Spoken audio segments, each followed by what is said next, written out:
साथियों नमस्कार। जय हिंद जय भारत। नाम रमेश सिंह, ठगी पीड़ितों की आवाज़ संगठन का राष्ट्रीय अध्यक्ष, संगठन का संस्थापक आज फिर आप लोगों के बीच में उपस्थित हुआ हूँ। दोस्तों, कई छोटी बड़ी खबरें हैं जहाँ विभिन्न चिट फंड कंपनी और क्रेडिट कोऑपरेटिव सोसाइटी के भुगतान को लेकर के जमाकर्ता जो निवेशक है अपने पैसे के लिए काफ़ी परेशान है और निवेशक और कार्यकर्ताओं के बीच में जो एक विश्वास था वो पूरी तरह से भरोसा विश्वास टूट गया है और जो कहीं ना कहीं जिनकी फेस वैल्यू गुडविल बहुत अच्छी थी वो लोग विभिन्न चिट फंड कंपनी या क्रेडिट कोऑपरेटिव सोसाइटी के एजेंट बनकर स्वयं अपना धन जमा किया और अपने जानने पहचानने वालों का भी पैसा जमा करवा दिया। और पैसा एक ऐसी चीज़ होती है कि अपनों से अपनों के संबंध ख़त्म करा देते हैं। और एक चीज़ जो काफ़ी आज वार्ता जब अभिकर्ताओं से निवेशकों से हमारी वार्ता हुई तो कहीं ना कहीं हम अपने सगे संबंधी, घर परिवार के लोग, जानने पहचानने वाले मित्र मंडली और रिश्तेदार नातेदारों का जो हमने पैसा जमा कराया, इसमें रिश्तेदार नातेदार जो हैं जिनसे बड़े अच्छे संबंध थे, एक बहुत बड़ा भरोसा था, वो भरोसा तो टूट ही गया है। और वो इतना ज़्यादा एजेंटों को परेशान कर रहे हैं कि एजेंट आज के समय में अपना मुंह छुपा करके ऐसे उन्हें लगता है कि जैसे उन्होंने बहुत बड़ा अपराध और पाप किया है और जानबूझ के किया हो। लेकिन एक चीज़ तो तय है, जो निचले स्तर पे जिन लोगों ने काम किया, ज़मीनी स्तर पे, कहीं ना कहीं वो अपने सम्मान, अपनी इज्जत के लिए लगातार प्रयास कर रहे हैं, आंदोलन में भी आते हैं और कहीं ना कहीं निवेशकों का फ़ोन उठाते हैं और उनसे बात करते हैं, जो जानकारी होती उन्हें शेयर भी करते हैं। लेकिन बहुत सारे ऐसे लोग हैं जिन्होंने मलाई खा करके अब दूसरी कंपनी का प्लान बताना शुरू किए और ऐसे कई लीडर हैं, यूपी हो या कुछ अन्य राज्य हैं, जहाँ पे ये शिकायतें लगातार आ रही हैं। एक गड्ढा भरा नहीं, दूसरे गड्ढे को और खोदने की तैयारी कर रहे हैं। तो दोस्तों, एक चीज़ ये तय है कि जैसे निवेशक अपने धन वापसी के लिए परेशान है, ईमानदार एजेंट कहीं ना कहीं निवेशकों का पैसा वापस हो जाए, जो उनको एक कलंक लगा है, जो एक गला फंसा हुआ है और जो कहीं ना कहीं नज़रें चुरा रहे हैं और या जो लोग पलायन कर रहे हैं, वो एक ही चीज़ सोच रहे हैं, किसी तरह से पैसा मिल जाए और हमारी समस्या का समाधान हो जाए, जो हमारा गला फंसा है वो छूट जाए, जो कलंक लग गया है वो ख़त्म हो जाए। इसके लिए वो बेचारे काफ़ी परेशान हैं और बहुत जगह से आज खबरें भी रही और बहुत जगह से आज कालें आई। निवेशकों से भी हमारी बात हुई, बहुत सारे निवेशक हैं, बहुत अच्छे हैं, नो डाउट। लेकिन कुछ ऐसे निवेशक हैं जो जबरन धन वसूली भी करना चाहते हैं और काफ़ी परेशान भी कर रहे हैं, गाली गलौज भी हो रही और मारपीट भी हो रही। कुछ लोग तो कहीं बाइक रखवा ले रहे हैं, तो कहीं उनकी सामान उठा के ले जा रहे हैं। कहीं ना कहीं एजेंटों का जो इस समय है उत्पीड़न बहुत तेज़ी के साथ हो रहा है और जो पुलिस प्रशासन है वो ठगों के खिलाफ कार्रवाई से कतरा रहे हैं, लेकिन एजेंटों के खिलाफ धन उगाही में और उनके खिलाफ फर्जी मुकदमा पंजीकृत करने में वो 1% भी इधर उधर की नहीं सोचते हैं।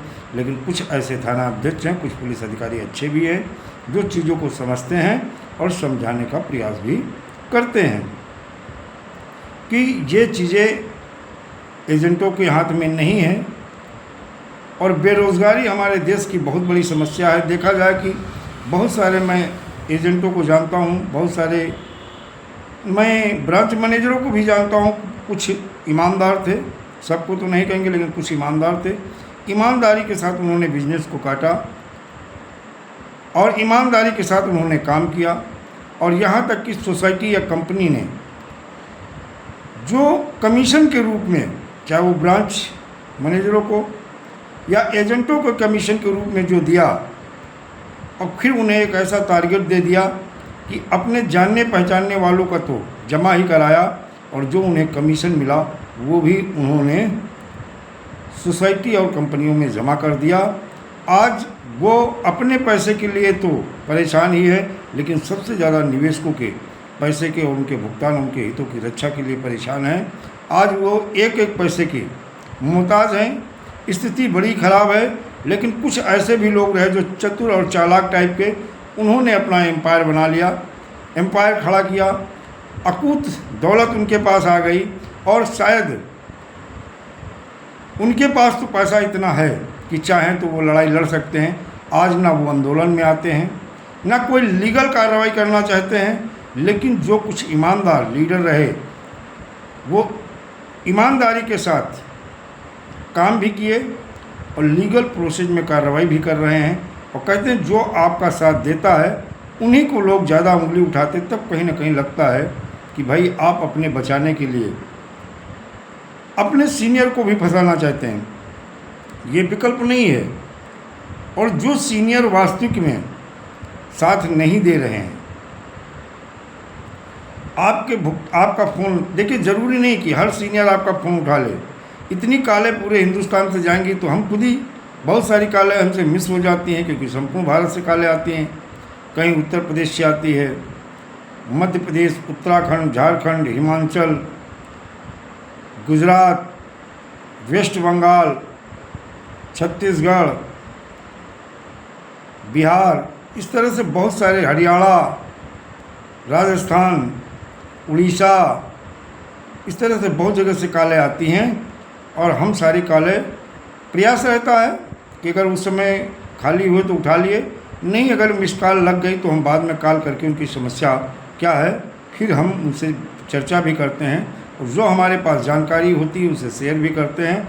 और एक चीज़ तय है, जो सरकार की एजेंसी अथॉरिटी है वो कहीं ना कहीं घोर लापरवाही कर रही है। और घोर लापरवाही ही नहीं, निवेशकों के हितों की रक्षा को लेकर जो जो चीज़ें उनसे मांगी गई तो उसका जवाब भी नहीं दे रहे हैं।